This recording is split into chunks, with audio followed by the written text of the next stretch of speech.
Дорогие девушки, невесты, от мала до велика, я вас поздравляю с таким балом прекрасным. Николай Мрусин вам дарит стихотворение «Невеста».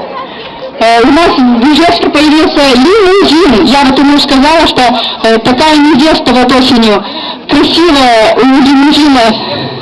И он такое стихотворение.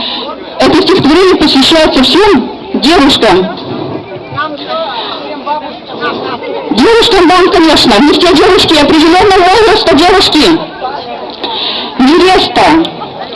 Так на солнце сверкает иней, приоткрыты чуть грудь и плечо, платье белое на кринолине и блестит озорной башмачок. У невесты розы белые в руках, белопенная фата, в Евроазии известно, сказать это не боюсь, что такими вот невестами славится издревле Русь. Тонкий стан, богине поступ не идет, а песнь поет.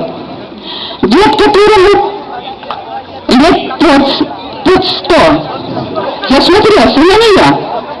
У невесты розы белые в руках, белопенная фата, в Евразии известно, сказать это не боюсь, что такими вот невестами славится издревле Русь. Горько гости прокричали, разошлись. Пусть без боли и печали у нее все длится жизнь.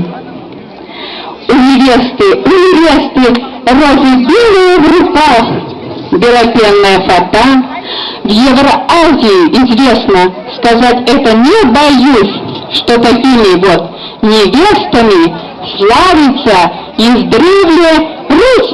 Девушки, живите богато.